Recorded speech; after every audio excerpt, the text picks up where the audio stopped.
Compañeros, sean todas y todos bienvenidos a este conversatorio web sobre prueba y argumentación. Este es como antesala del curso homónimo que van a impartir los maravillosos profesores que hoy nos acompañan, la profesora Marina Gascón Avellán y Juan Antonio García Amado, a partir ya de este próximo viernes 10 de septiembre con nosotros en Silex. Antes de presentar a nuestros protagonistas, quiero que sea la oportunidad, por supuesto, para expresarles, como siempre, nuestro agrado por esta súper extraordinaria acogida. Tenemos aproximadamente más de 1000 personas inscritas y, como ustedes ya saben, o su gran mayoría, porque veo nombres conocidos en el chat, nuestra dinámica se constituye en un diálogo espontáneo entre los profesores acerca de cómo conciben la prueba y su relación con los escenarios prácticos de la argumentación. Este es nuestro octavo seminario web gratuito en ocasión de los cursos ofrecidos por nosotros. Si desean ver los anteriores, los pueden ver completos en nuestra sección de videos en la página www.si-lex.es. Les recuerdo que este conversatorio tiene una duración aproximada de 1h15. Durante esta charla, ustedes pueden consignar las preguntas en el chat y al final, en medida que el tiempo nos permita, vamos a poder desahogar algunas de las mismas, aclarando las inquietudes. Sin más dilación, por mi parte, profesor Juan Antonio, le cedo el uso de la voz y, por supuesto, que hago mención de que él mismo es catedrático de Filosofía del Derecho en la Universidad de León y es nuestro director académico con nosotros acá en Silex. Con permiso. Muchas gracias, querida Adriana. Bueno, muy buenas tardes. Un saludo para todos, un saludo para todas, que pues es un gusto que nos encontremos en un nuevo seminario web para no tanto presentar como hablar a propósito de un nuevo curso de los que Silex ofrece. Comenzamos una nueva temporada, un nuevo curso de cursos y vendrán algunos tan interesantes como ese que pretende recoger la polémica entre la Escuela de Génova y la Escuela de Alicante, un curso sobre ponderación, un curso sobre derecho penitenciario y derecho de los presos y alguno más, y este con el que arrancaremos ya bien prontito, el 10 de septiembre, sobre prueba y argumentación, teoría y práctica. Hay buenas noticias, además, que me agrada mucho compartir, puesto que en estos días, ayer y hoy, hemos firmado un par de convenios bien interesantes para facilitar en todos los sentidos la asistencia a nuestros cursos de profesionales del derecho de distintos países. En concreto, hemos firmado un convenio a ese propósito con el Instituto Técnico Superior René Cassin y su centro de investigación, con lo que pretendemos poner al alcance de los paraguayos con más facilidad los cursos de Silex. Y de la misma manera, pues acabamos también de suscribir un convenio con la Escuela de la Magistratura de Paraná, en Brasil, porque también es nuestra pretensión incorporar a nuestra comunidad y nuestros diálogos y nuestros debates a los amigos, colegas y hermanos brasileños. Y hoy pues estamos aquí para hablar de prueba con la propiamente dicha profesora de ese curso de prueba y argumentación, teoría y práctica, que es mi colega y amiga Marina Gascón Avellán. Yo figuro también entre los que hemos de impartir ese curso, pero ese curso es de Marina y yo ayudo, esa es la verdad.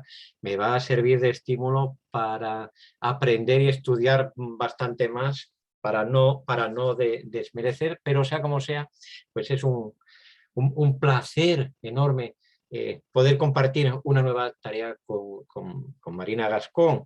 No vamos a extendernos en presentaciones, lo que importa es el diálogo ahora entre todos nosotros, pero Marina Gascón Avellán es catedrática de Filosofía del Derecho de la Universidad de Castilla-La Mancha, se desempeña habitualmente en la Facultad de Derecho de Albacete. Albacete es uno de los campus de esa Universidad de Castilla-La Mancha, importante universidad que tiene varios campus.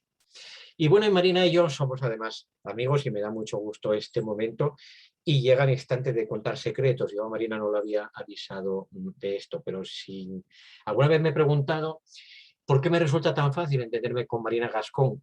Mientras que con otros u otras colegas, bueno, pues ahí vamos, unas veces bien y otras no tanto, ¿no? Y aparte de porque ella es buena gente, eso va de suyo, creo que tenemos un elemento en común que nos ayuda, que es que, y del que estamos los dos muy orgullosos, que es que ambos somos campesinos de origen, ¿no?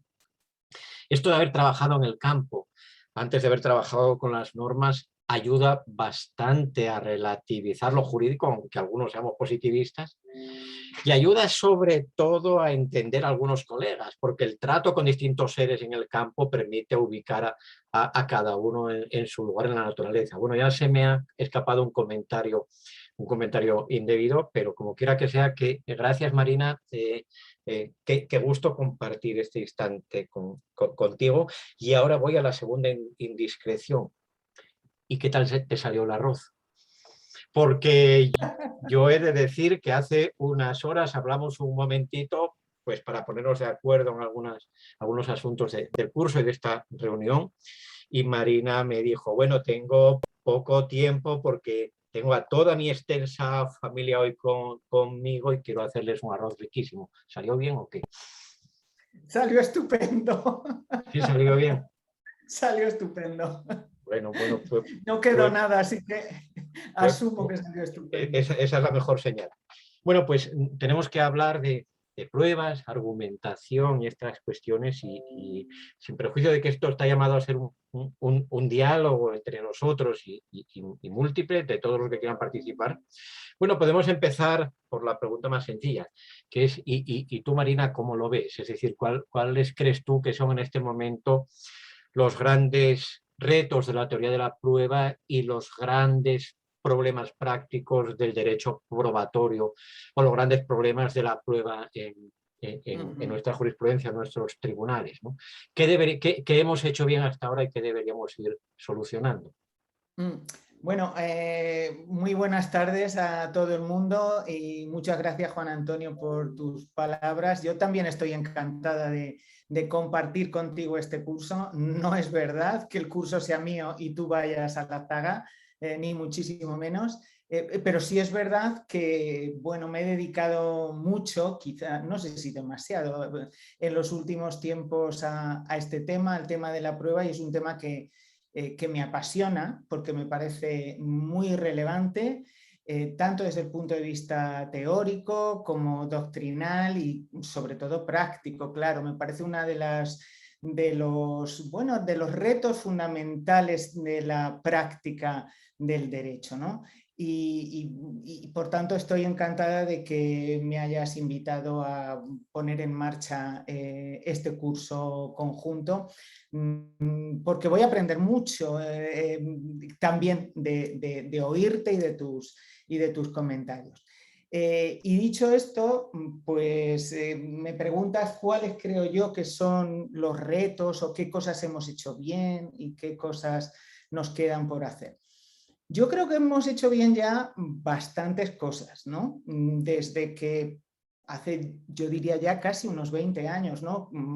Afirmábamos casi todo el mundo con una gran seguridad que el universo de la prueba pues estaba completamente desatendido, y lo afirmábamos bien porque yo creo que así era, ¿no? El campo de la argumentación se había desarrollado espectacularmente, pero se había enfocado básicamente en las cuestiones normativas, en las cuestiones jurídicas, pero no se había prestado aún una atención suficiente a la prueba. Yo creo que desde esos 20 años hacia acá las cosas han cambiado de una manera considerable, ¿no? Hoy ya son muchísimos los estudios que hay en nuestro universo cultural. Ya no hablo del mundo anglosajón, que siempre le ha dedicado esa atención que la prueba merece, sino del universo nuestro, ¿no? En particular del latinoamericano. Hay muchísimo escrito ya, ¿no? Hay muchísimos desarrollos teóricos formidables en la mayoría de nuestros países, hay muchísimos trabajos doctrinales muy buenos Y como reflejo de todo eso, yo creo que se ha desarrollado también, se ha mejorado mucho la práctica judicial, la práctica jurídica en general. No hablemos solo de judicial, porque lo cierto es que muchas veces lo que más ha avanzado en algunos casos, donde se ve que que ha calado más pues el cuidado, el esmero por estos temas, es en los propios abogados, ¿no? Y que esto también es un motor para que la jurisprudencia cambie. Pero sea como sea, yo creo que sería muy injusto decir que estamos como estábamos antes. No, no me lo parece así. Yo creo que se ha avanzado muchísimo en nuestro país, en los países de los amigos que nos acompañan esta tarde. Se ha avanzado mucho en muchas cosas. Hay un fenómeno, o se ha producido pues, por así decirlo, una ola racionalizadora, ¿no? en este universo. Se ha intentado abandonar tanto en la teoría como en la doctrina y en la praxis jurídica, pues se ha abandonado pues, concepciones y prácticas muy racionales, inaceptables desde el punto de vista de un Estado de Derecho, ¿no? de un sistema político que quiere controlar el poder enorme que ejercen los jueces. Se ha abandonado todo esto y se ha producido un proceso de progresiva racionalización, ¿no? en el universo de la prueba. Y como digo, yo creo que se ha avanzado mucho. Ahora, se ha avanzado, pero queda mucho camino por andar, pero mucho camino por andar. Es más, conforme pues vamos produciendo avances en algunas partes que son fundamentales, pues vamos dándonos cuenta también de que hay otros aspectos, algunos muy novedosos de la prueba, que requieren también de la misma atención o del mismo impulso racionalizador. Yo, claro, son muchas las cuestiones que en mi opinión hay pendientes. La primera y principal yo creo que es que termine de calar doctrinalmente y en la práctica pues esa lectura racional de numerosos conceptos probatorios que son esenciales, sobre la valoración, sobre los principios que la rigen, sobre la motivación, etc. Hay que avanzar mucho ahí, porque bueno, la teoría, yo creo que en la teoría mayormente estamos todos de acuerdo o hay un acuerdo bastante grande, pero en la lectura o en la relectura, en la interpretación racional de los conceptos de las instituciones probatorias, pues aún queda camino por andar. Hay que avanzar en eso, es decir, hay que procurar que llevar la práctica jurídica y también la doctrina a llevar a ellas la cultura de la racionalización de este universo probatorio, ¿no? Pero luego hay también temas concretos, que no sé si llamarles temas nuevos, porque no lo son en algún aspecto o en muchos aspectos, pero sí son temas que se escapan un poco de ese núcleo central de problemas de la prueba. A mi juicio, yo resaltaría dos fundamentalmente, pero hay más, ¿no? Pero yo resaltaría dos. Uno de ellos es el papel fundamental que ocupan, y creciente, ¿no? que ocupan los conocimientos expertos en la prueba.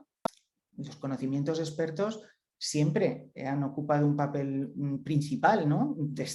desde hace muchísimo tiempo, ¿no? No es ninguna novedad. Pero sí es verdad que el avance de la tecnología y de la ciencia pues ha puesto en manos del derecho, en manos del proceso, en manos de los jueces y abogados, instrumentos para la investigación y para la prueba que antes no teníamos, y esto es imparable, esto es un proceso imparable. Cada vez la entrada de estos conocimientos en el proceso es mayor, cada vez hay más demanda también de esos conocimientos, pero claro, esto plantea un reto muy importante, ¿no? No solo un reto para las disciplinas que presentan esos conocimientos, que por supuesto también, sino un reto en lo que a nosotros nos interesa, un reto para los juristas, ¿no? Un reto para los jueces y los abogados. Tenemos que ser capaces de dos cosas. en primer lugar, quizás esto es lo fundamental, asumir que no podemos permanecer como sujetos pasivos frente a los conocimientos que entren en el proceso porque los expertos los introduzcan. No podemos aceptar o no aceptar sin más, sino que tenemos los jueces y por tanto los abogados también, en cierta medida, tienen una labor de garantía de la calidad epistémica de todos esos conocimientos, y esto es un reto muy grande porque nos impulsa a articular test, por así decirlo, o criterios concretos más, o criterios guía por lo menos, para verificar la fiabilidad de todos estos conocimientos, de todas estas informaciones. Y por otro lado, eso, la articulación de esos criterios, ¿no? Yo creo que este es un campo que nos plantea muchísimos pequeños retos. De hecho, una cosa que llama la atención cuando uno escribe en Google o en cualquier otro buscador, ¿no?, la palabra prueba forense, prueba científica y derecho, lo que sea que pueda indicar un poco este tema del que estoy hablando, verá como recibe una explosión, ¿no?, de resultados. Ahí están proliferando ya las revistas, los tratados, los escritos de muy diverso tipo que clarísimamente han visto que este es un campo necesitado de atención. Ese es uno, Juan Antonio, pero luego hay otro tema que a mí en lo particular también me parece muy importante y creo también que nos pone encima de la mesa cuestiones importantísimas y que reclama nuestra atención, que no tiene que ver con esto, es cambiar, como dicen los taurinos, de tercio, ¿no?, que es el tema de las garantías de los derechos en la prueba, ¿no? El tema de la prueba ilícita, por decirlo, porque es la expresión más clara de esta cuestión. Tampoco es nuevo, naturalmente. Cualquier sistema jurídico mínimamente comprometido con las garantías, pues reconoce esta cuestión, lo ha reconocido siempre, ¿no? Las pruebas pueden obtenerse de muchas maneras, pero con el límite de la vulneración de derechos, ¿no? Uno no puede ir por ahí arrollando los derechos de la gente con la excusa de que es una buena manera de investigar o de encontrar la verdad, ¿no? Esto es un tema clásico también de la prueba, que no tiene nada que ver con la reconstrucción epistémica de la misma, ¿no? Pero yo creo, esta es mi percepción, claro, yo creo que en los últimos tiempos se ha reeditado el interés por esta cuestión. ¿Por qué? Bueno, pues casi diría que la causa profunda está en el mismo sitio que la causa del interés por la ciencia forense y los conocimientos expertos. Y es que los avances tecnológicos han puesto en las manos de la policía y de los particulares unas posibilidades de hurgar en nuestras vidas, en nuestros ordenadores, en nuestros correos, en nuestras conversaciones, en nuestros espacios, en nuestras casas, sencillamente espectaculares también, ¿no? Antes, para que la policía pudiese buscar una información que nosotros teníamos guardada en un cajón o en un sobre, en definitiva, o en nuestra casa, bien a resguardo, había que entrar, ¿no?, y había que poner unos aparatos de escuchas, había que hacer un paso físico importante para esto, ¿no? Ahora no, ahora es fácil poner cookies en los ordenadores, es fácil espiar nuestras conversaciones a distancia, es fácil obtener información, grabar aquello que hablamos, es fácil obtener información de nuestra esfera privada, ¿no? Y esto ha hecho, esta facilidad, pues hace que también, claro, la posibilidad de arrollar nuestros derechos y en particular nuestra privacidad con la excusa de averiguar la verdad, pues sea una posibilidad, a mí me parece inquietante. ¿Y qué fenómeno se ha producido en paralelo? Bueno, pues la articulación, primero jurisprudencial, pero también doctrinal e incluso en muchos países también con un aval legislativo de excepciones a la exclusión de la prueba ilícita, ¿no? Bueno, pues los tribunales han ido ideando esquemas argumentales, ¿no? Maneras de argumentar para poner de relieve, para justificar cómo en numerosísimos supuestos en los que claramente la policía o los agentes del Estado han vulnerado un derecho, no obstante hay razones de peso para no excluir la prueba, sino admitirla al proceso. Y esto, como decía, nos ha puesto encima de la mesa una cuestión central y es, bueno, habrá que abordar aquí este tema, ¿no? Habrá que abordar el deslinde entre aquellos casos o aquellos supuestos en los que efectivamente esté justificado admitir la prueba, es decir, esté justificado, por así decir, que prevalezca el interés de averiguar la verdad sobre el interés de proteger nuestros derechos, y que en qué otros casos debemos ser muy firmes y no ceder, ¿no?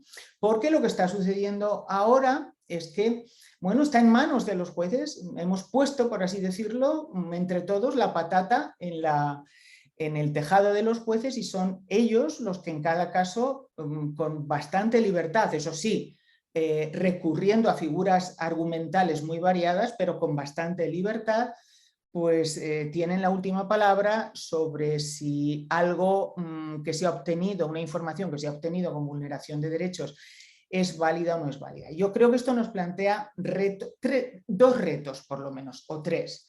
Uno teórico, que es hacer una relectura, una teórica, una explicación teórica, una articulación teórica de la regla de exclusión de prueba ilícita, ¿no?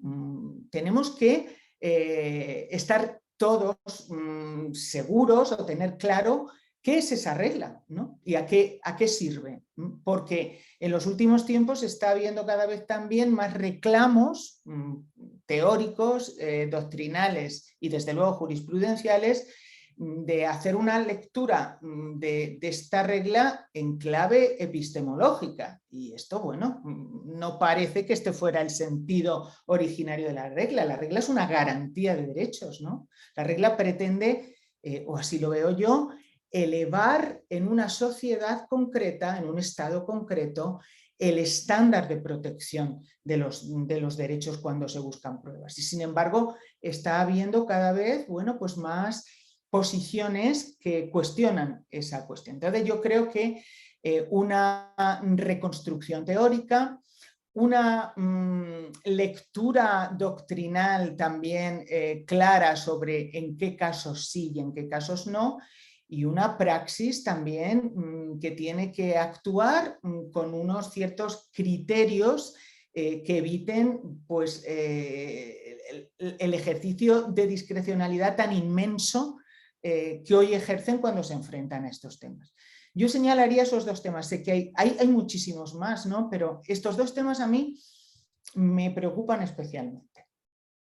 Estaba pensando que esa tensión que señalas entre la verdad como objetivo y las garantías, podríamos relacionarla con dos grandísimos autores con los que tú has tenido mucho trato académico e incluso has traducido alguno, ¿no? Que son, por un lado, Tarufo y su énfasis en la verdad como eje y naturalmente, si hablamos de garantías y garantismo, con Luigi Ferraioli, ¿no? Por el lado latinoamericano podríamos también aludir, como no, a ese garantismo que representa Adolfo Alvarado Belloso y su escuela, ¿no?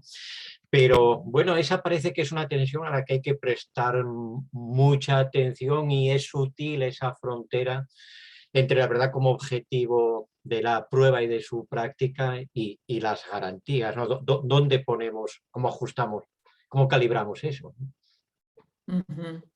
Sí, sí, no, el asunto efectivamente no es... El asunto es el que dices, ¿no? Como dónde poner la frontera, o cómo hacer cómo manejar, ¿no?, ese delicadísimo equilibrio entre dos valores que yo creo que cualquiera tenga la posición que tenga sobre este tema, cualquiera asume, ¿no?, como cuestiones valiosas. La búsqueda de la verdad o el interés del Estado sobre todo en perseguir el delito, ¿no? Porque casi siempre que se habla de estos temas, pues el foco fundamental se pone en las cuestiones penales, ¿no? Y por otro lado, el interés que tenemos también los individuos, digamos el Estado, es un interés público propio de un Estado constitucional o de un Estado que se tome en serio los derechos, de no rebajar el nivel general que existe en esa comunidad de protección de los derechos. Es muy delicado, ¿no? La prueba de lo delicado que es ese equilibrio, yo creo que la tiene uno cuando va a Internet, ¿no?, a las redes sociales. Cuando uno se arroja a Twitter, ahí es donde ve con toda su crudeza lo problemático de ese equilibrio, ¿no? Cuando hay un caso en el que han funcionado, por ejemplo, las garantías y como resultado de ello, pues se ha salido de rositas, por así decirlo, alguien a quien ya se le había hecho un juicio público señalando su culpabilidad. Cuando ha funcionado las garantías y ha producido esto, lo que hay en Twitter, por ejemplo, o en Facebook, es bueno, un hervidero de opiniones escandalizadas porque a dónde vamos con tanta defensa de derechos. De los derechos al final solo se sirven los poderosos. La gente humilde al final sufre todo el peso de la ley y los poderosos, es decir, los que tienen la posibilidad de pagarse buenas defensas jurídicas, de encontrar buenos abogados, siempre encuentran algún retruécano garantista para escapar de la acción de la justicia, ¿no? Lo que hay en Twitter la verdad es que llama a veces la atención. Pero a mí también, yo en esto quiero no cargar solo las tintas sobre los comentarios escandalosos y poco comprensivos del universo garantista que uno ve en Twitter cuando salen a la luz casos de este tipo. Y no quiero cargar solo las tintas ahí porque, en cierto modo, algunas veces cuando uno lee estas cosas, bueno, hay algo no sé si decir de razón, digamos sí, de razón en esa sorpresa. ¿Por qué? Pues porque efectivamente falta una clarificación, unos criterios más o menos claros, aunque no sean absolutamente precisos, pero unos criterios más o menos claros que nos digan cómo se tiene que actuar, cómo tiene que actuar nuestro aparato judicial, nuestro aparato jurídico ante cada tipo de caso concreto. Y lo que la gente ve muchas veces es que es verdad que en pro o enarbolando la bandera de las garantías y en concreto de la prueba ilícita, pues muchas veces se anulan pruebas que parece que han sido obtenidas sí con la violación de un derecho, pero una violación muy marginal o de poca entidad, si la comparamos con la gravedad que tenía el delito que se estaba persiguiendo o el interés que se quería proteger, y que porque ha habido buena defensa jurídica, sus abogados han sido buenos y los tribunales han tenido esa libertad, esa falta de criterios claros sobre qué hacer, pues han terminado aceptando la exclusión y por tanto, bueno, pues esto produce en la gente una sensación de desánimo, ¿no? Y a mí cuando veo estas cosas es cuando me he dado cuenta, o yo por lo menos he pensado, bueno, es que es verdad que de la misma manera que muchas veces se puede recriminar que los tribunales admiten las pruebas, es decir, que por la vía argumental de las excepciones están admitiendo pruebas que proceden de una vulneración clarísima de derechos y que a mi juicio por lo menos no deberían ser admitidas, de la misma manera que eso es recriminable, también es recriminable que a veces se excluyen pruebas cuando uno dice, bueno, no era, si comparamos y ponemos en los dos platillos de la balanza los dos grandes valores en juego, no parece una exageración, parece un exceso haber excluido esta prueba. Entonces, ahí hay ese reto, que es muy complicado. Por eso es un reto que no es simplemente decir, establezcamos un criterio, no. Para establecer un criterio es necesario también tener una reelaboración teórica del asunto, ¿no? Y no será que a lo mejor en nuestros países tenemos un exceso de derecho judicial en materia de prueba. Quiero decir que sin desconocer evidentemente los ineludibles márgenes interpretativos y de discrecionalidad en la interpretación de la ley, en este caso procesal, que tengan los tribunales, los altos tribunales, ¿no debería tal vez la regulación procesal en materia de prueba revisarse un poco? Es decir, ¿no debería ser un poco más activo, tal vez un poco más concreto, o tal vez poner algunos límites más serios el legislador para que no quede todo a merced de unos jueces, que en muchos países son jueces relativamente independientes y jueces muy presionados por el poder político por un lado y por la opinión pública por otro, ¿no? Entonces, en esas situaciones siempre se rompe la cuerda por el lado más débil, que muchas veces es el lado del justiciable, del ciudadano común al que esa comunidad considera en razón de indicios más o menos fuertes, más o menos débiles, un culpable antes de todo juicio. Y bueno, en ese contexto donde la norma procesal se muestra perezosa, el activismo judicial tal vez no tiene el estímulo del garantismo en la medida en que debería tenerlo, ¿no? No sé.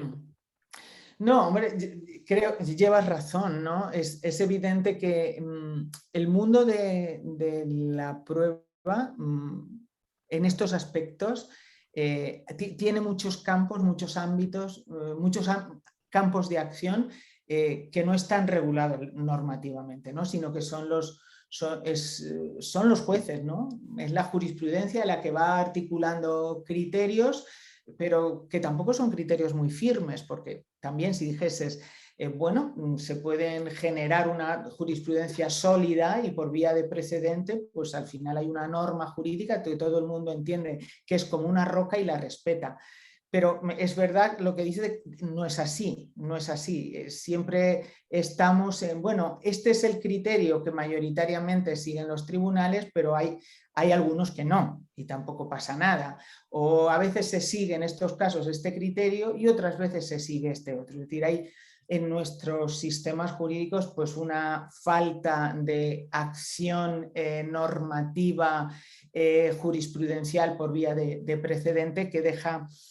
Es verdad que deja en manos de, bueno, abre la posibilidad a un activismo judicial intenso. Y es verdad, claro, que en temas importantes como son estos, pues la seguridad jurídica es mayor cuanto más atado está por una regla legislativa.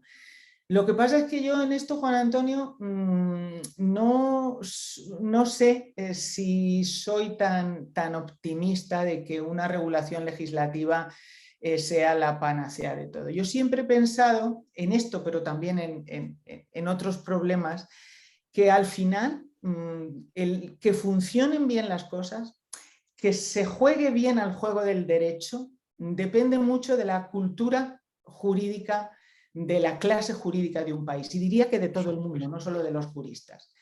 Entonces, esto es fundamental. Cuando nuestros juristas, nuestros abogados, nuestros jueces, nuestros fiscales están imbuidos de una cultura jurídica de calidad, da igual que las leyes sean muy cicateras en su regulación.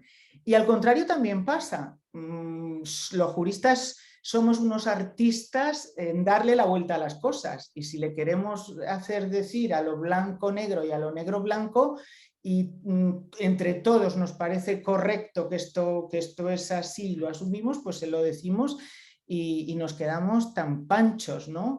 No deja de ser llamativo que muchas veces nuestros amigos, supongo que esto nos pasa a todos, ¿no? Nuestros amigos no juristas cuando nos preguntan sobre algunas cosas y dicen, pero no dice la ley claramente esto. ¿Cómo me estás diciendo es que esto funciona de otra manera? Yo no soy tan... Estoy de acuerdo en que en muchas cuestiones una norma jurídica no está de más, ¿no? Porque también incita al cambio, ¿no?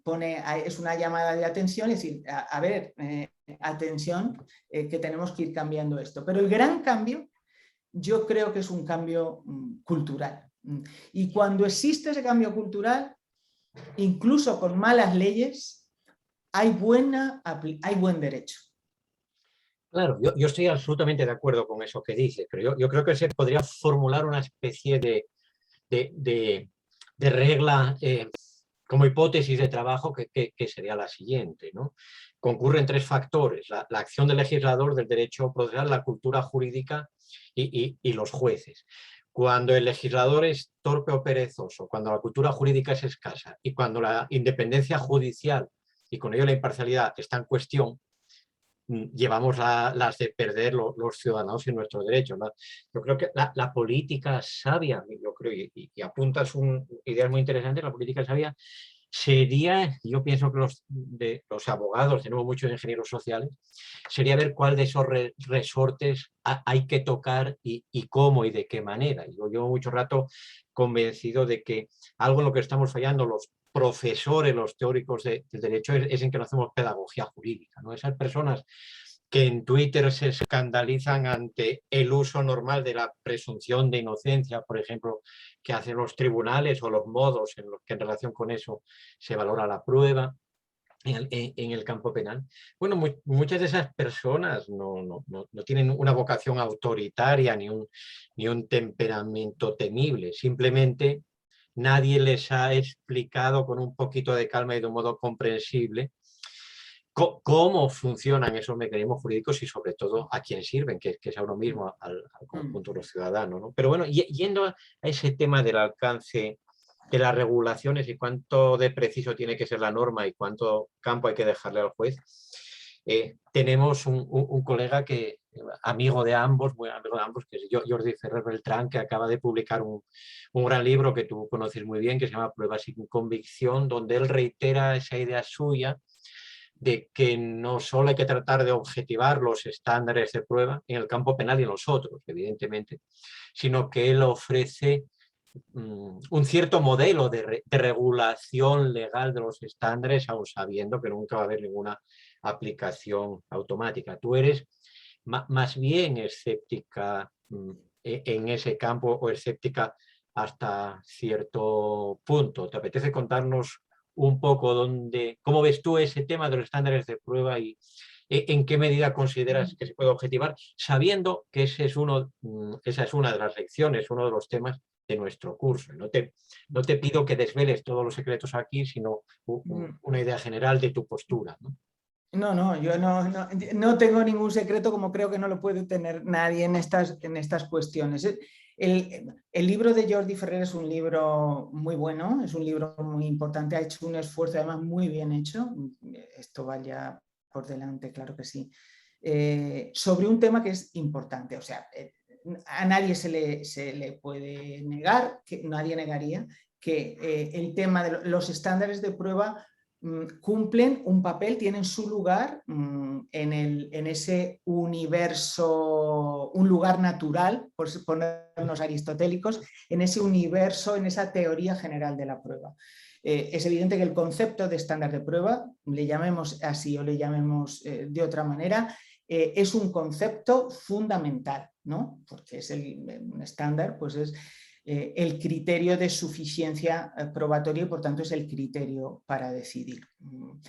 Él ha hecho un trabajo, yo creo, como te digo, muy importante, que ha sido poner el foco en la importancia de ese asunto, es decir, bueno, ninguna teoría de la prueba estaría completa sin abordar también este punto. Yo estoy completamente de acuerdo con él.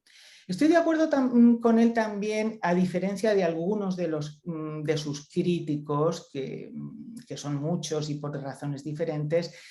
Hay quienes entienden que no se puede objetivar un estándar de prueba. Es decir, que no se puede establecer fórmulas más o menos precisas para que permitan a los jueces actuar, no diré mecánicamente, pero sí casi mecánicamente, para adoptar la decisión. Hay quien entiende que esto no se puede hacer. Yo sí creo que se puede hacer.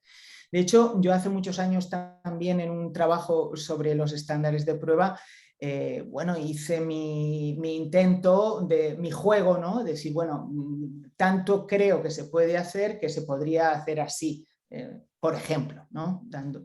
Yo sí que creo que se puede hacer. Ahora, hay varias cuestiones que a mí me parecen problemáticas. Una, que desde el punto de vista práctico, pragmático, que es un punto de vista muy importante, al que muchas veces no le damos la atención que merece, ¿no? Es complejísimo. Si tenemos que articular un estándar de prueba preciso y objetivo, como el que él plantea, para cada situación probatoria que pueda darse en los distintos supuestos, en los distintos procedimientos, en los distintos órdenes jurisdiccionales, pues esto es sencillamente asfixiante. Yo estoy casi convencida de que valen más las especias que el pollo, si me permitís el chascarrillo, como dicen en mi tierra, ¿no?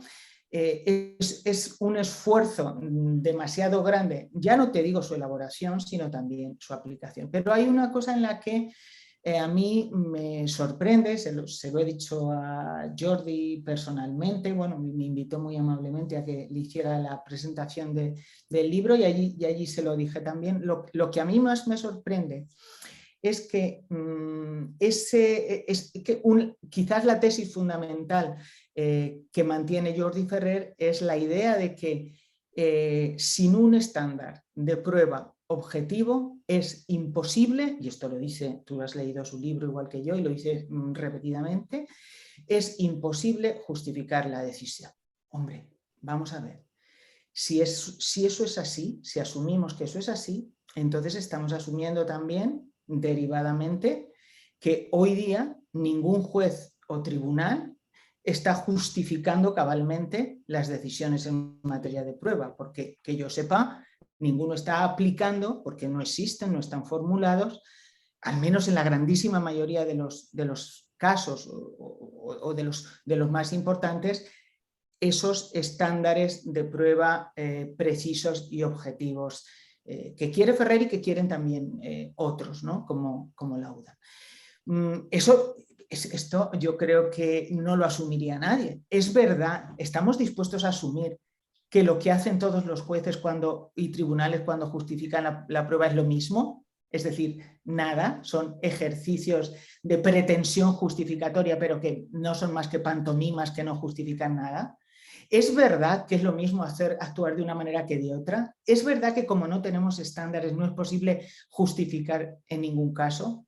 Y yo pregunto además, pues ¿qué concepción de la argumentación hay que tener para decir que sin unos estándares de prueba objetivos tras cuya aplicación se adopte la decisión, es incapaz un tribunal de justificar cabalmente, ¿no? ¿Qué concepto de argumentación? Es un concepto pues muy mecanicista, subsuntivo, ¿no? Y no me gusta porque al final ese esfuerzo hiperracionalizador o esa pretensión hiperracionalizadora que hay detrás, hiperepistémica, ¿no? Que hay detrás de esa pretensión de formular estándares de prueba objetivos para todo, pues al final lo que termina es ocultando el poder de los jueces. Es decir, imaginemos que tenemos esos estándares. Lo que al final venimos a decir es, bueno, el juez es un sujeto neutral que no ejerce ningún poder político, que no tiene ninguna responsabilidad y al que no le debemos pedir ninguna cuenta de por qué decide lo que decide. Ha aplicado el estándar, ¿no? Es decir, estaríamos de algún modo volviendo al esquema mecanicista torticero, ¿no? Ideológico del juez mecano, ¿no? No me parece, no me parece. Yo creo que argumentar es algo más complejo que simplemente aplicar un estándar. Se me ocurre, llevando el agua a otro molino mío, que esa consumación de ese sueño de retorno al 19, es decir, pensar que en lo que haya conflictos entre normas lo resolvemos de modo objetivo ponderando, creyendo que la ponderación es un procedimiento objetivo, constatable y demostrativo, y el problema de la evaluación de la prueba lo solucionamos aplicando un estándar que funciona como un metro, y hemos retornado en efecto al viejo mito del juez irresponsable y del juez que nada crea y el juez que no tiene que dar cuentas de nada, y en efecto sería un juez que no necesitaría argumentar, solo tendría que mostrar la balanza y el estándar, ¿no?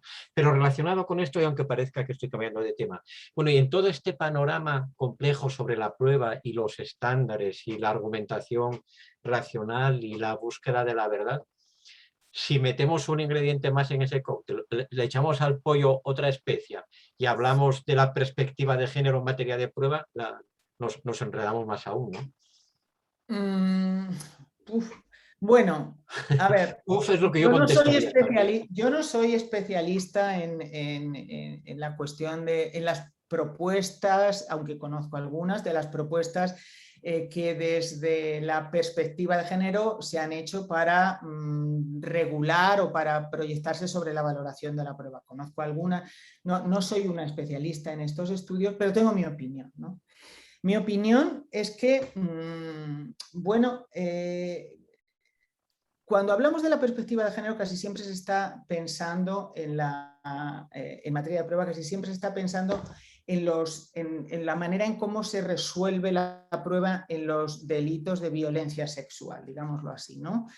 Casi siempre se está pensando en esto. Es verdad, estos delitos en materia de prueba plantean un problema muy grande, y es que normalmente se trata de casos de testigo único, ¿no? Que casi nunca hay más testigos y muchas veces tampoco hay más pruebas, sino una testifical única, y esto pues tiene su perendengue, por así decir, porque claro, en base a una sola prueba, que además es una prueba testifical, que además cuando uno tiene conciencia de la fragilidad de un testimonio, ¿no?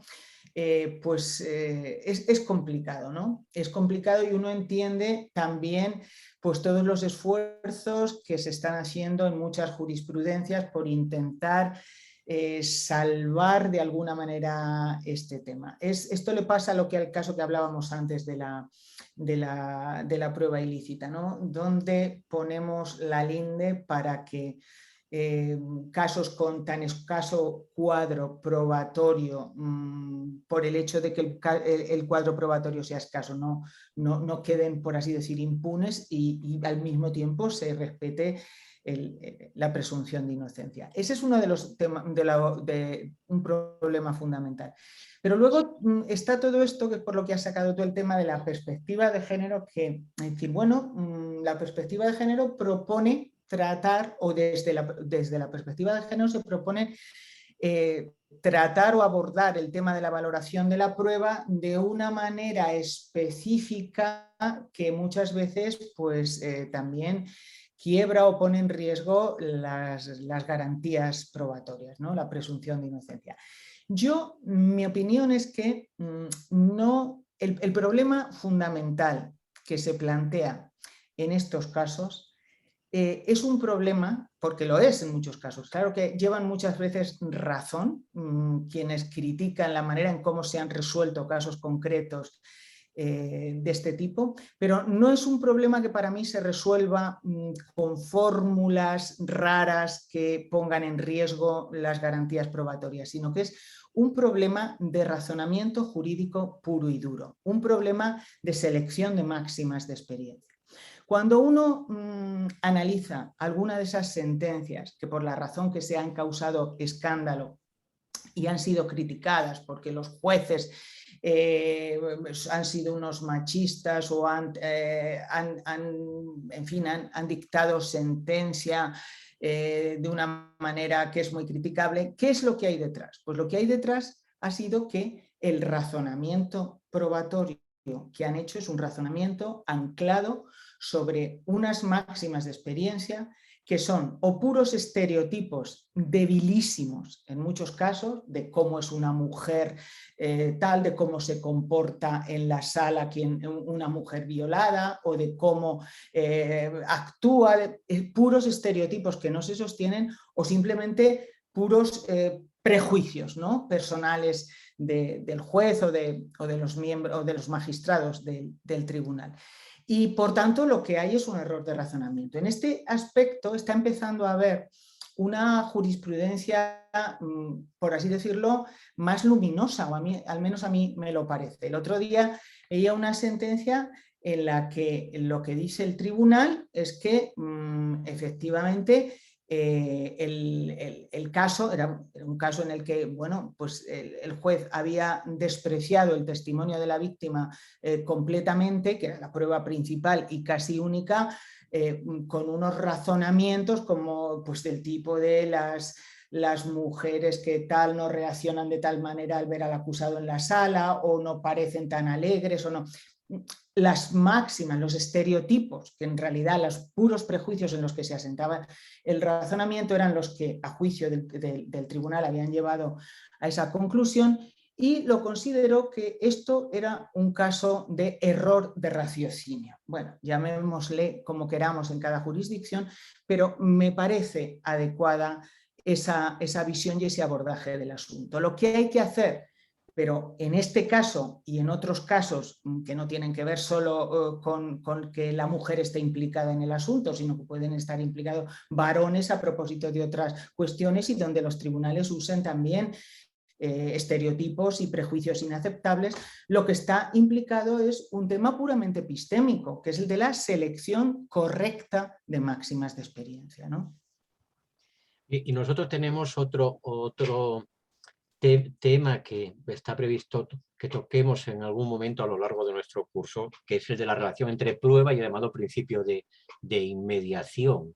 Ahí entramos ya en cuestiones más de regulación.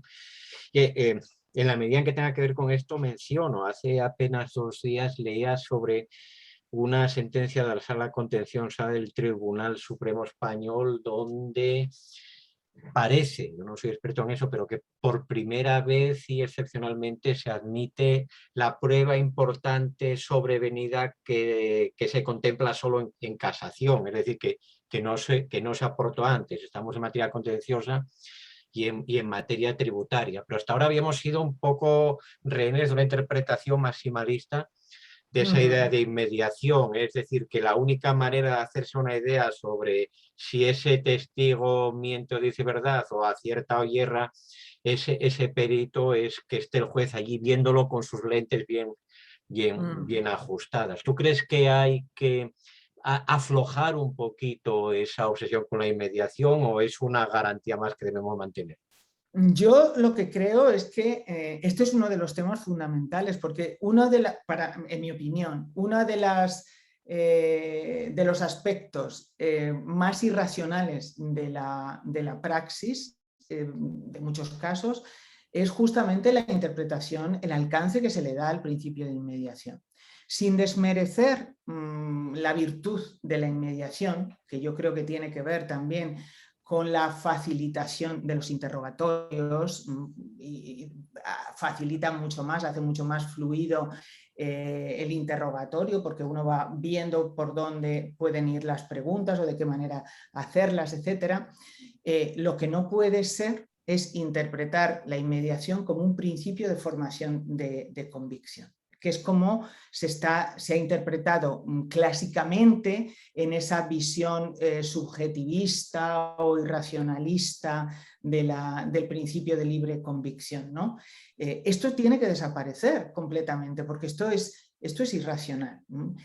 Desgraciadamente, todavía existen numerosísimas sentencias en las que se puede leer que el tribunal ha sido viendo los gestos y las expresiones del testigo como se ha podido convencer de la veracidad o de la mendacidad de lo que el testigo estaba diciendo. Hombre, no. Esto no puede ser, esto no resiste el más mínimo análisis, sobre todo hoy que los estudios de psicología del testimonio están muy desarrollados y han puesto de relieve primero lo que cualquiera podía ya intuir, ¿no? Parece que los juristas es que estábamos en otro mundo, porque esto lo intuye cualquiera, que dar crédito, decidir si lo que dice un testigo merece o no confianza, es una cosa muy complicada. Que hay casos que sí, porque las circunstancias de las que está rodeada esa declaración y otras pruebas concomitantes, otras informaciones concomitantes nos lo permiten decir facilísimamente si esto puede tomarse por verdad o no, pero la mayoría de los casos esto es complejísimo y por tanto cuando en vez de asumir esa complejidad, descansar en el principio de inmediación y decir, bueno, por arte de Birli Birloque, yo en la exposición directa a la declaración del testigo he sido capaz, por algún proceso místico, de convencerme si está diciendo la verdad o está mintiendo, no resiste un mínimo análisis racional. Este es uno de los puntos, Juan Antonio, yo creo, que las jurisprudencias de la mayoría de nuestros países se está avanzando. Hay cada vez más sentencias de los tribunales superiores que empiezan ya a recordar que la inmediación no puede ser interpretada de esta manera, que no es un principio de formación de la convicción, sino que es un principio de formación de pruebas que es bueno y virtuoso porque permite pues eso, dirigir los testimonios de una manera mucho más ágil y probablemente mucho más provechosa desde el punto de vista investigador o probatorio, ¿no? Pero no puede ser interpretado como lo estamos interpretando. Y es que encima esa interpretación irracionalista completamente del principio de inmediación no va sola, sino que va en un paquete. Va en un paquete porque es esa interpretación de la inmediación la que permite sostener en la mayoría de nuestras jurisdicciones que eso que se denomina prueba directa, normalmente la declaración de un testigo sobre el hecho principal que se pretende probar, ¿no? Eso que se denomina prueba directa, a diferencia de la indirecta, es una prueba que, bueno, se siente, pero aunque haya obligación de motivar en el sistema, aquí los jueces no pueden motivar, porque como está cubierta por el paraguas de la inmediación y, bueno, no se puede, las convicciones íntimas que han surgido a través del principio de inmediación no pueden ser comunicadas, no pueden ser expresadas. Entonces, aquí es curioso, pero hay una jurisprudencia, hay gente que por lo demás es muy defensora de garantías y etcétera, que cuando llega aquí dice, bueno, no, vale, justifiquemos o motivemos la prueba indirecta, la prueba indiciaria, pero la directa no. La directa tiene que valer con una faena de aliño, porque realmente no es que no se quiera motivar, es que no se puede motivar. ¿Y qué ha pasado al final? Pues que incluso en la casación, los tribunales de casación han dicho, bueno, podemos entrar al trapo cuando lo que tengamos sea una prueba indiciaria, indirecta, ¿no? Pero cuando se trata de una prueba directa, esto queda en el sagrado pecho del tribunal. Pero y esto que tú dices, a mí me parece jurisprudencia que ya va abriendo el camino de otra vez. Tenemos ahí una diferencia que acaba, que acaba conduciendo a una coincidencia. Quiero decir, en virtud de la libre apreciación de la prueba y de la inmediación, el juez relativiza siempre lo que diga el testigo pasándolo por el filtro de cómo ve el testigo, y sin embargo ese mismo juez que se encuentra con la prueba científica dice palabra de Dios te alabamos Señor, y en cualquier caso es decir, no se el juez que tanto puede cuestionar al testigo no cuestiona apenas nada al experto, y eso acaba coincidiendo en una mala motivación o una falta de motivación en ambos casos. Este testigo se ruborizó, luego yo entiendo que miente, no tengo más que decir, y aquí aquel biólogo lo creo porque es biólogo y líbreme los dioses de cuestionar lo que diga la biología, yo un modesto magistrado, ¿no? Y tal vez habría, como tú tantas veces has señalado, que cambiar algunas cosas por esos dos polos, ¿no? No, no, sí, estoy completamente de acuerdo. Ese tipo de contradicciones se dan, ¿no? Allí, en una prueba como la testifical, donde yo creo que para cualquier no jurista, es claro que eso es muy complejo y que nadie, por el hecho de que alguien tiemble o titubee o sude o declare de una manera entera, se puede fiar a eso. El crédito que merece ese testimonio.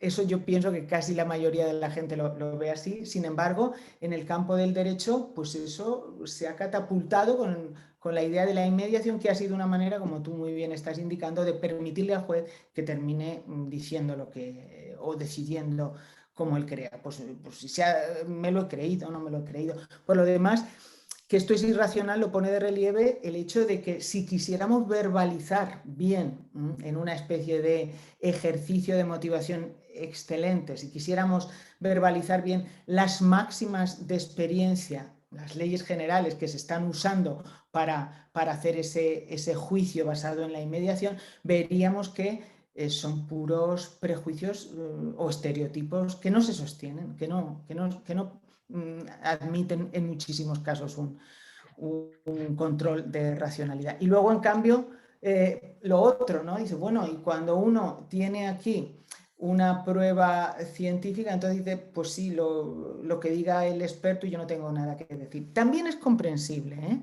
Esto segundo. Es comprensible porque es verdad que las pruebas expertas, las pruebas forenses que muchas veces se llevan a los tribunales hoy día, son pruebas, bueno, pues altamente tecnificadas, ¿no? Y entonces, pues a veces uno se siente abrumado y dice, bueno, yo no sé nada. Si el experto me indica esto, pues será esto.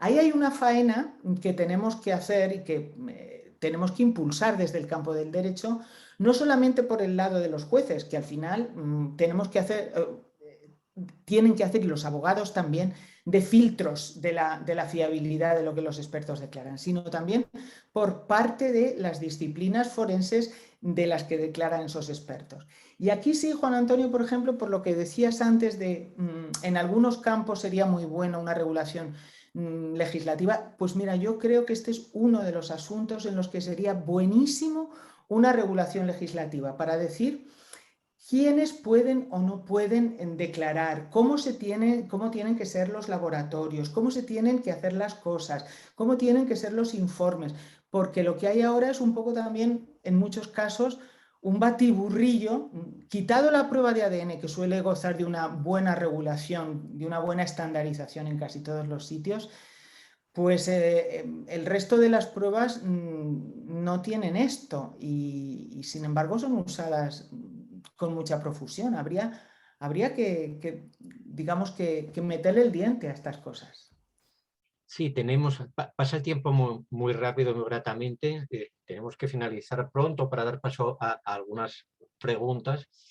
Pero quería plantear una última cuestión, ¿no? Nosotros, tú y yo, hemos hablado muchas veces de que nos gusta esta temática, pero que opinamos, no sé si con acierto, que los cursos sobre prueba para juristas suelen hacer demasiado énfasis en lo epistemológico, en lo filosófico, acaban convirtiéndose en cursos de filosofía de la ciencia y pierden de vista demasiado la práctica o el interés más inmediato, más cercano para ese juez, para ese abogado litigante, ¿no? Y por eso nosotros hemos pensado, y me gusta decirlo aquí, en que nuestro programa se vaya exponiendo de la mano al hilo de un continuo análisis de sentencias y de trabajo con casos prácticos. ¿Tú crees que el hecho de que la teoría de la prueba haya avanzado tanto en los últimos tiempos, de la mano de grandes filósofos de derecho, más que de procesalistas, aunque también con procesalistas, encierra el peligro de que nos acabemos perdiendo en especulaciones en galaxias lejanas y que tienen interés para ese teórico de la ciencia, pero estaremos volviendo a perder la conexión, el contacto con el abogado que día a día pisa los juzgados. Bueno, pues yo espero que no. Espero que no la estemos perdiendo, porque yo, como tú,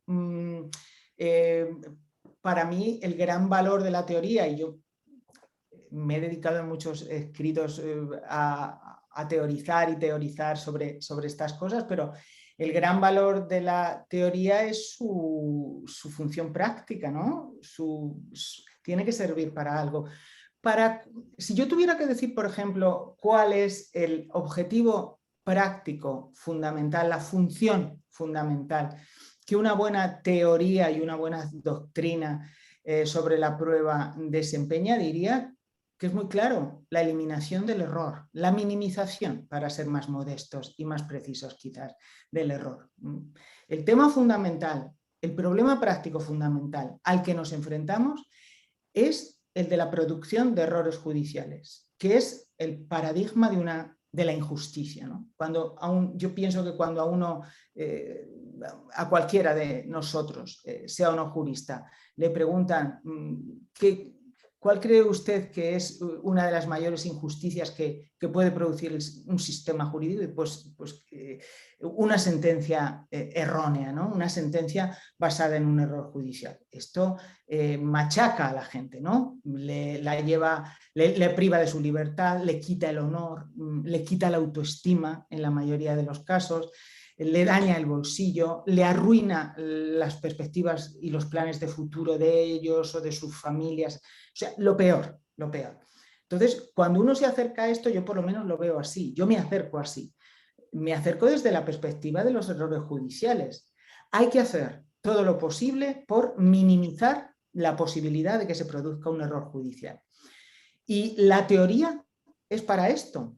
La teoría es una reconstrucción racional que tiene como un objetivo pragmático, práctico, fundamental, el de la minimización de los errores. Entonces, no se puede perder de vista esto. Estoy de acuerdo contigo. Es verdad que muchas veces nos perdemos en el cielo de los conceptos jurídicos y, claro, esto produce también desazón. Y, bueno, ¿de qué estamos hablando? ¿A qué hemos venido aquí, no? Yo no sé muy bien de lo que estamos hablando. Ya empezamos a teorizar y a teorizar sin despreciar un ápice el valor grandísimo que tiene ese desbroce teórico que está detrás de muchos conceptos. Pero desbrozado eso, no podemos perder de vista que lo que interesa desde el punto de vista del rodaje del derecho, ¿no? Del juego del derecho, de la puesta en marcha, es cómo han de entenderse las categorías jurídicas, los conceptos jurídicos, las instituciones jurídicas fundamentales para hacer las cosas bien y adecuar en la medida de lo posible la práctica a esa manera de entender las cosas. Y entonces, yo, por ejemplo, cuando me propusiste participar en el curso con teoría y práctica, pues sí, encantada, porque creo que es la manera de hacerlo, ¿no? Tenemos que visualizarlo, tenemos que verlo, tenemos que poder ver claramente cómo una argumentación teórica, un discurso teórico, tiene su reflejo en la práctica, si no, no sirve para nada. Estamos de acuerdo completamente y así lo vamos a hacer. Bueno, creo que el tiempo se nos pasó muy rápido, todo este tiempo que ya pasó. Podríamos seguir hablando infinitamente, pero vamos a seguir hablando entre nosotros y con quienes nos acompañen en el curso. Y por ahí deben de estar Adriana y tal vez también Ricardo, pues que habrán seleccionado algunas preguntas. Veo que los que nos acompañan han planteado cuestiones muy interesantes en el chat.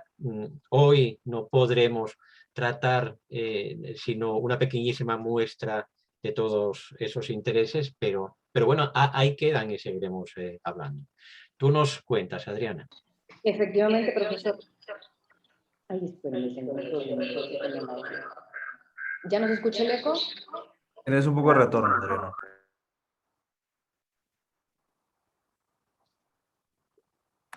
Aló, aló. Sí, Ahora sí, perfecto.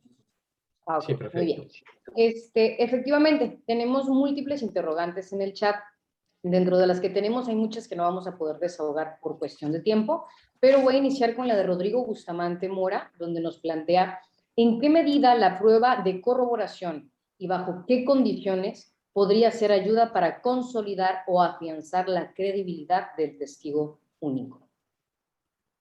Perdón, Adriana, ¿puedes...? ¿Gusta que se la repita, profesora? Sí. Claro. ¿En qué medida la prueba de corroboración y bajo qué condiciones podría ser ayuda para consolidar o afianzar la credibilidad del testigo único? ¿Qué es la prueba de corroboración? ¿A qué hace referencia? ¿Quién la plantea? ¿Rodrigo Bustamante? Sí, tal vez Rodrigo nos pueda ilustrar Tal vez, un exacto. poco si quiere, si nos hace el honor de abrir el micrófono y Si quieres, Rodrigo, por favor, plantear cuál es el levante la problema mano. que le preocupa. Si Rodrigo quiere, por favor, levante la mano y yo le abro la palabra. Ya, listo. Ya puede hablar, Rodrigo. Gracias, muy buenas tardes desde Colombia. La Sala de Casación Penal de la Corte Suprema de Justicia aquí en Colombia ha tomado unas reglas del Tribunal Supremo Español en orden a la valoración de la prueba del testimonio de la víctima, testigo único víctima. Entonces, luego de hablar de la calidad del testigo para ser testigo, su capacidad de ser testigo, la ausencia de incredibilidad subjetiva, la coherencia, la reiteración de la incriminación, la ausencia de elementos fantasiosos en el relato, termina diciéndose como un requisito para poder decir que ese testigo es creíble, que hay un dato objetivo de corroboración periférica. Alguna huella, alguna señal, un algo que diga que es probable que eso haya ocurrido. No sé qué tanto haya avanzado ese tema de la corroboración con datos objetivos o si eso también se está flexibilizando, porque uno diría en un delito sexual, si hay signos físicos, pues está corroborado. Si no los hay, no hay corroboración. Afectación psicológica, ansiedad, pues la ansiedad puede ser resultado de muchas cosas, de ese hecho victimizante o de cualquier otra situación. Entonces, ¿de qué manera o cómo está el estado de arte de ese tema de la corroboración para la credibilidad del testigo único como víctima? Gracias, Rodrigo. Ahora entiendo a lo que haces referencia. Sí, bueno, estás hablando del famoso test triple, ¿no? de credibilidad o de confianza en un testigo, ¿no? Que ha articulado el Tribunal Supremo Español y que viene aplicando y los restos de los jueces y tribunales de esa manera, ¿no? El triple test de ausencia de incredibilidad subjetiva, de coherencia de lo que dice y de persistencia en la declaración.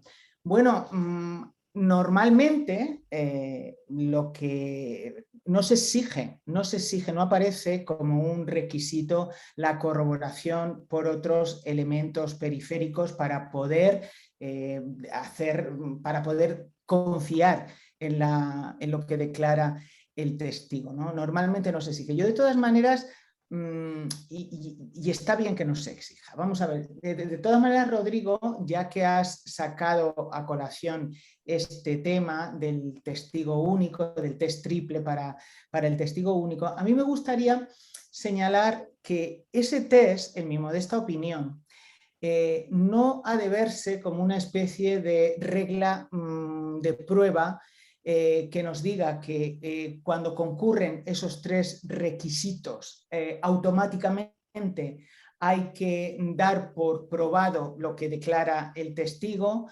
y tampoco funciona en el sentido de que en ausencia de alguno de los requisitos no pueda confiarse en lo que dice el testigo. Yo creo que ese triple test, o ese test triple, mejor dicho, que tú has señalado, bueno, pues es el avance de unos criterios guía que pueden tener los tribunales o que pueden seguir los tribunales para examinar el crédito subjetivo que merece un testigo, la confianza que merece un testigo.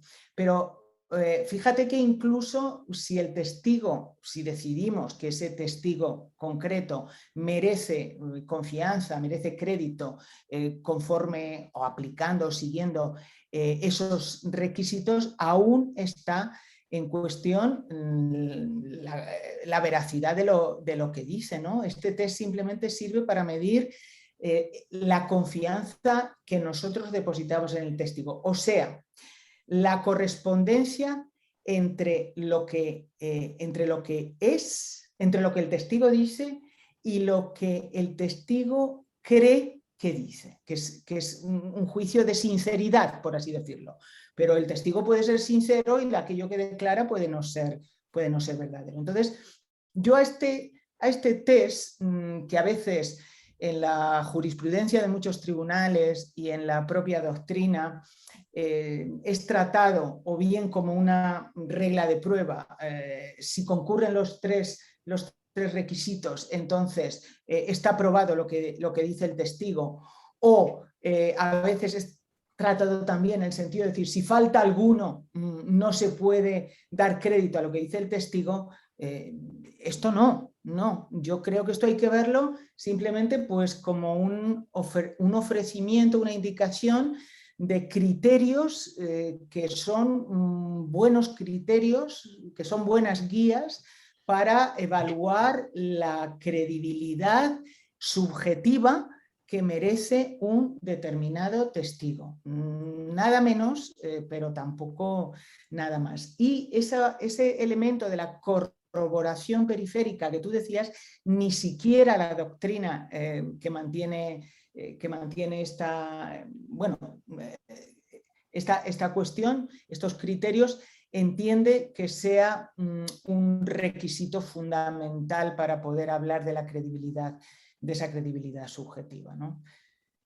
Y se añade algo más, si me permiten, que es que sí. No solo está de qué manera se usan los criterios cuando se usan bien, sino que yo creo que habría que diferenciar entre adecuado uso y mera mención. Quiero decir que la aplicación de los criterios encierra necesariamente un acto de valoración judicial, un acto de discrecionalidad judicial. Yo, mientras recordabas todo eso tan adecuadamente, Marina, yo me acordaba de cuando trabajé un poquito las sentencias de un caso de violencia sexual que fue muy sonado en España y que se conoce como el caso de los jugadores de la Arandina, ¿no?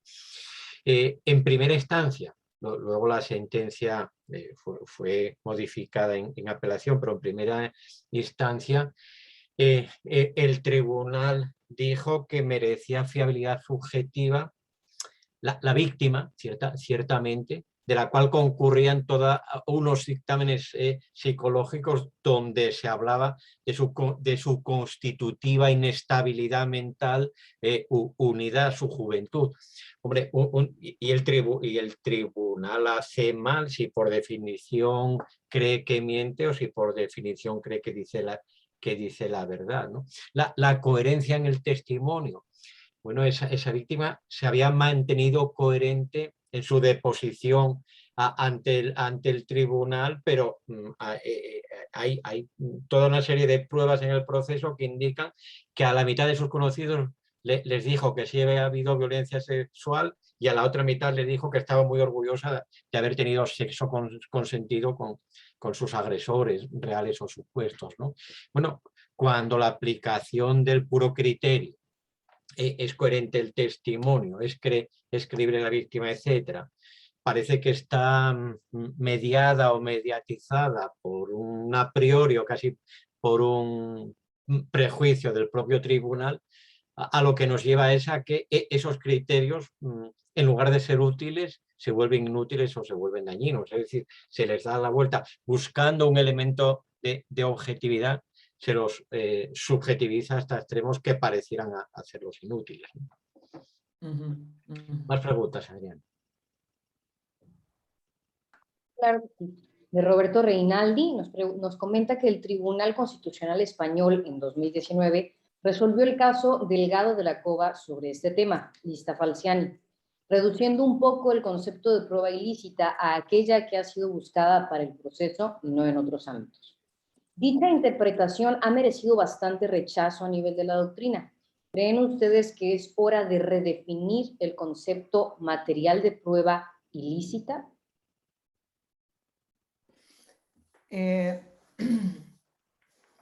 Bueno, sí.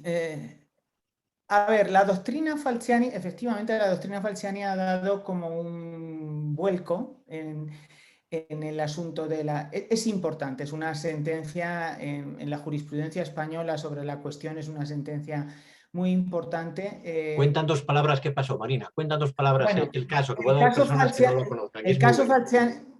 El caso Falciani, bueno, aquí fue un caso conocido. Sin entrar en detalles, lo que sucedió era lo siguiente. Falciani era un trabajador, un informático que trabajaba en la sucursal suiza de un banco muy importante y tenía en su haber, o sea, estaban a su alcance informaciones sobre las cuentas, sobre los depósitos bancarios y los ingresos en el banco de numerosísimos ciudadanos de todo el mundo, ¿no? La base de datos que tenía Falciani en su ordenador en los ordenadores del banco era muy valiosa y muy grande, ¿no? Era una lista de gente tremenda.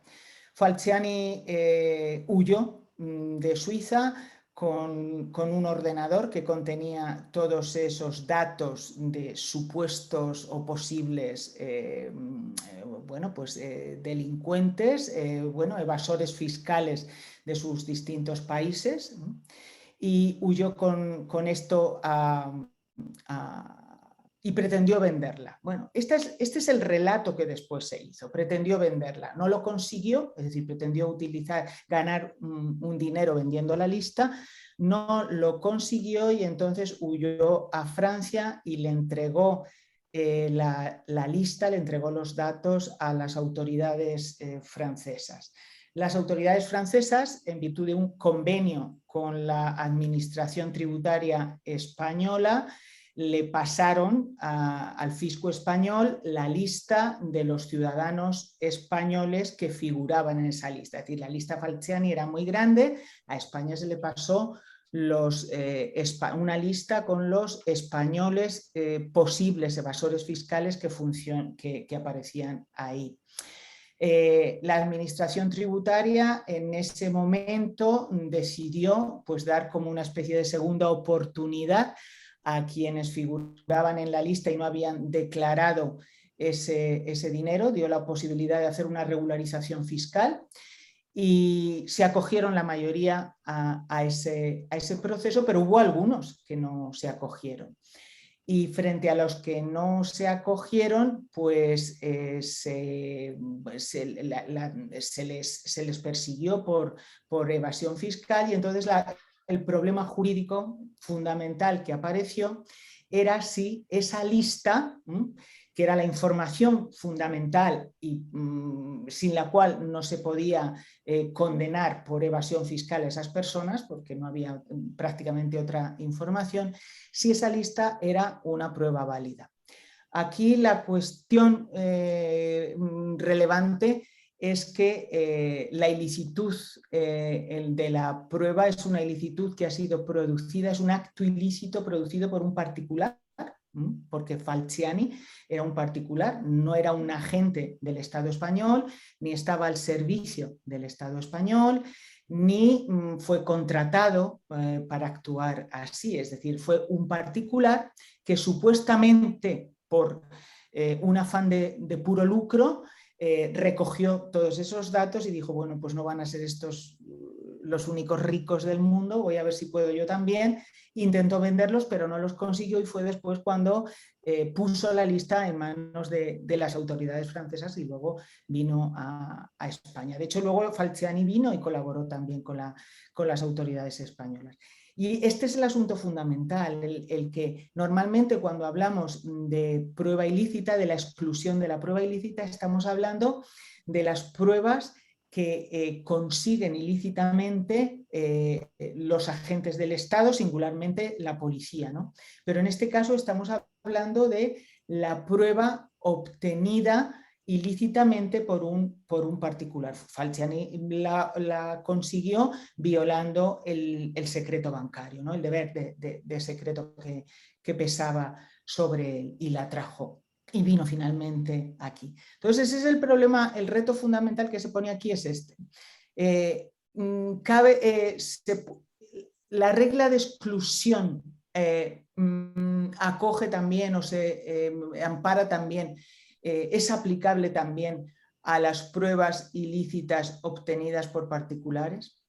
Bueno, aquí en general la doctrina española ha mantenido tradicionalmente, yo creo que con buen criterio, a mi juicio con muy buen criterio, que sí, que en general pues las pruebas ilícitas pueden provenir también de los particulares. Yo creo que con muy buen criterio por la sencilla razón de que no es solo la policía o el Estado quien hoy tiene competencias y posibilidades técnicas en su mano para hurgar en nuestra privacidad buscando información, sino también muchos particulares. Hay particulares que pueden hacer esto con relativa facilidad y por tanto yo creo que es necesario también dejar muy claro que los derechos no se pueden violar no solo por el Estado, sino tampoco, o nuestra privacidad no se puede violar por los particulares. No solo hay que dar un mensaje a la policía, sino también hay que dar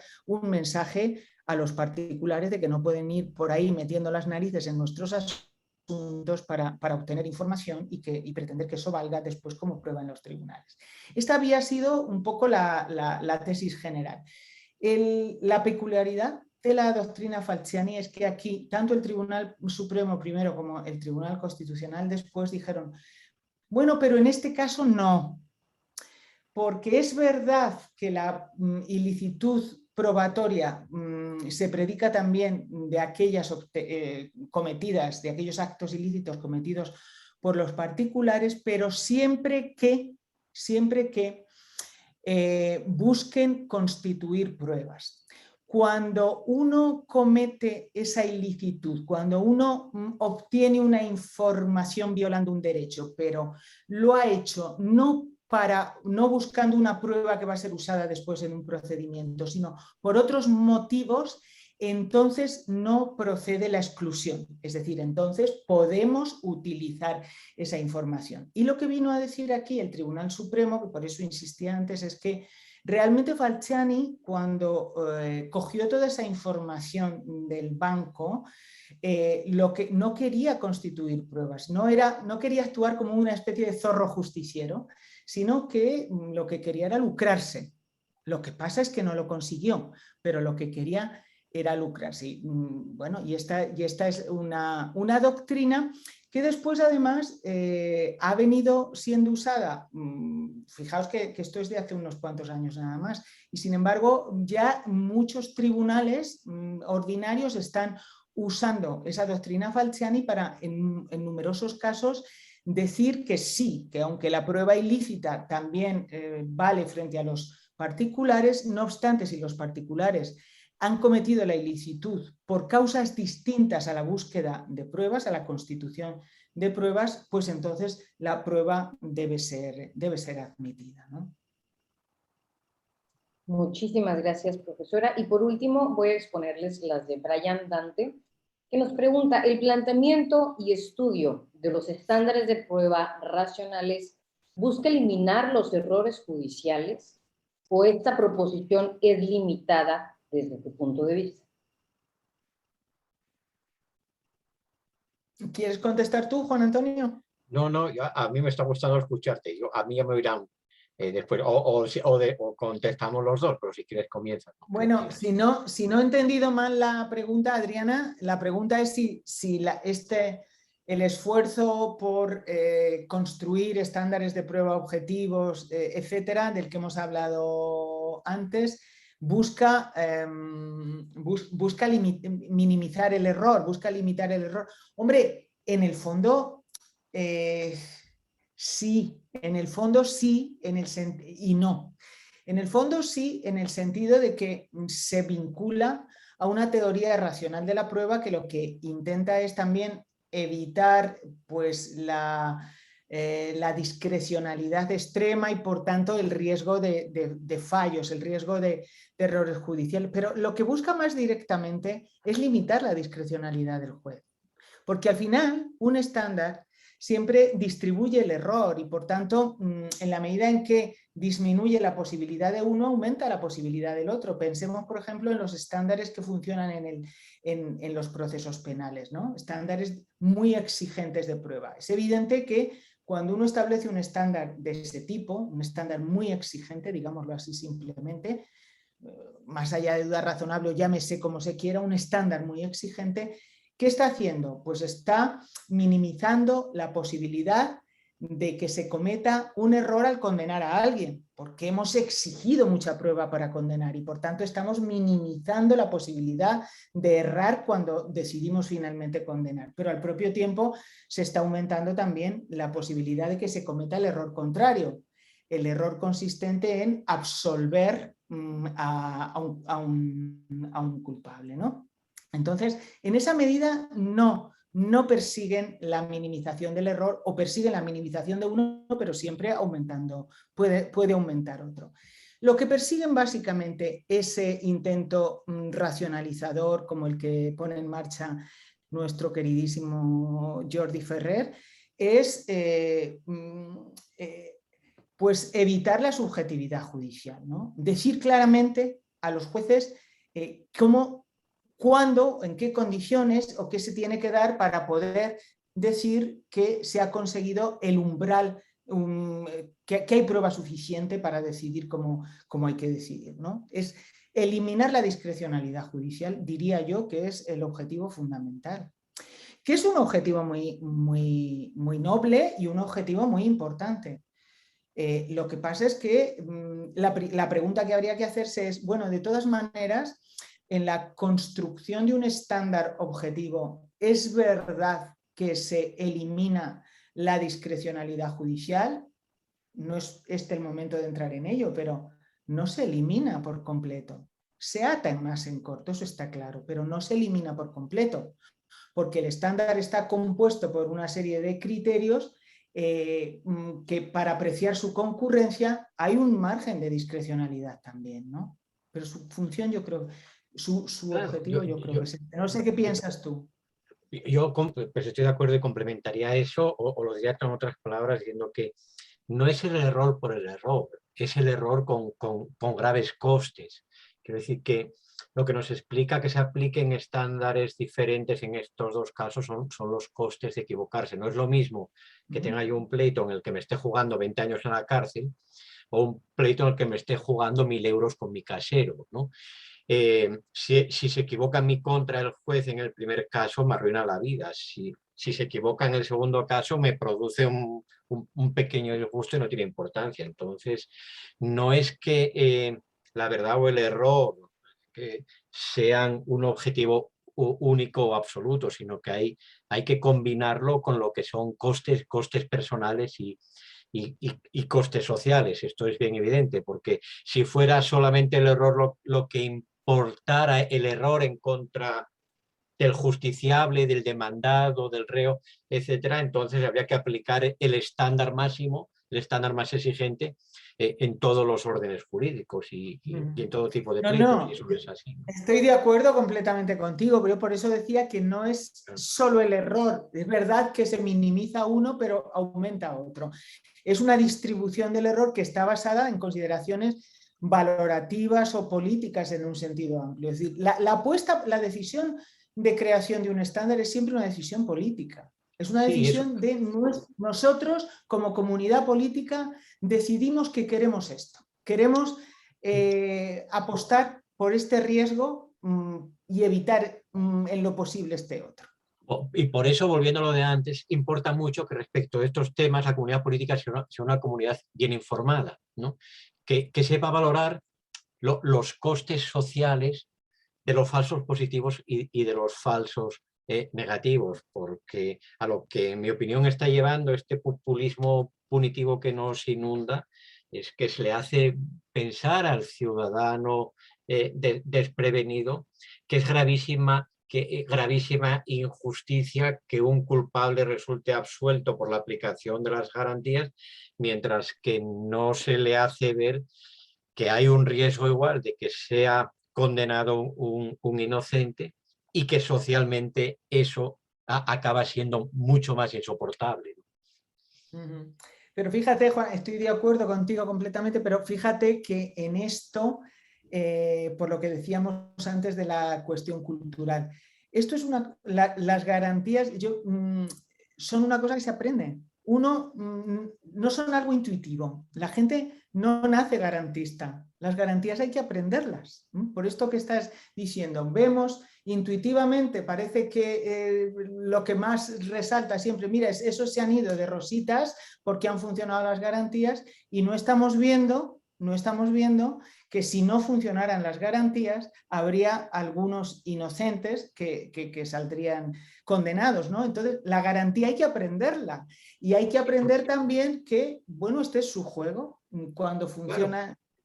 Pero absolutamente de acuerdo, pero a lo mejor nosotros podríamos enseñar garantías en nuestras clases a nuestros estudiantes ordinarios de grado, pues haciendo el experimento de vamos a suspender esta vez en el examen, vamos a reprobar a suspender sin justa causa y sin merecimiento a 20. Y cuando vengan a protestar, decirle, oiga, ¿usted cree en las garantías, sí o no? Porque si me dice que no cree en las garantías a ningún efecto, me está habilitando a mí para ponerle un 3 sobre 10, aunque haya hecho un examen perfecto. Y que quién sabe, ¿no? Vamos a ser malvados e imaginar una especie de distopías amables. A lo mejor a un buen porcentaje de ciudadanos habría que detenerlos de vez en cuando arbitrariamente en la calle. Mire, soy policía, vengo a detenerlo. Oiga, que no he hecho nada. Y ahí, a usted yo le vi gritar en Twitter que es una vergüenza esto de las garantías y que la policía no puede actuar. Bueno, en fin, que siempre acabamos como en cuestiones de educación que acaban demostrando que nuestras disciplinas y nuestras ciencias, las jurídicas, son las mejores de todas porque, aunque el derecho haya perdido un poco de prestigio, posiblemente en nada se juega tanto la vida, quizá, y la libertad y sus bienes, la sociedad, como lo que tiene que ver con las prácticas jurídicas y con lo que nosotros hacemos y enseñamos. Si acaso solo es comparable la medicina. Así que terminemos hoy aquí reivindicando nuestro oficio y la teoría y la práctica del derecho. Y ahí vamos a ver si ponemos un pequeño granito de arena más para ese noble fin con nuestro curso. Vamos a ver si nos sale bien, Marina, y ya les iremos contando a todos los amigos. Gracias, Marina. Ha sido un gusto y un privilegio esta charla contigo. El gusto ha sido mío. Que paséis todos un estupendo fin de semana. Y ahora nos ponemos en manos de Adriana para la despedida. Para concluir, profesores, muchísimas gracias. Compañeros y espectadores, por razones de tiempo no podemos desahogar todas las inquietudes que están en el chat, pero les recuerdo que quienes quieren mayor interacción con los profesores pueden escribirles directamente al correo electrónico de ellos, que pueden obtener a través de nuestra página de SILEX. De la misma forma, les exhorto a ingresar a la misma, www.si-mediolex.es, donde pueden examinar ya de manera completa la propuesta del curso Prueba y Argumentación y, por supuesto, proceder con su inscripción en el apartado de cursos. Esto a efectos de que los contactemos, por supuesto, para poder culminar su proceso de matriculación. Aprovecho también para informarles que el día jueves 9 de septiembre es el último para poder concretar las inscripciones al curso de Marras, es decir, que un día antes del curso cerramos inscripciones. No obstante, debemos decir que los cupos, como ustedes saben, son limitados y es posible, como tenemos tantísima demanda como siempre, que se nos acaben antes de esta fecha. También les recuerdo que SILEX es una firma mexicana con la dirección académica del profesor Juan Antonio García Amado y una asociación comercial con Internet Power en México y CELA Grupo Editorial en Perú. Empero, pese a la nacionalidad que tiene la persona moral, parafraseo a uno de nuestros alumnos consentidos, y afirmo que somos una marca internacional. Sin más por mi parte, concluyo con este seminario web y estamos en contacto con ustedes para la resolución de dudas y, por supuesto, para la realización ulterior de más seminarios de este tipo. Muchas gracias. Muchas gracias.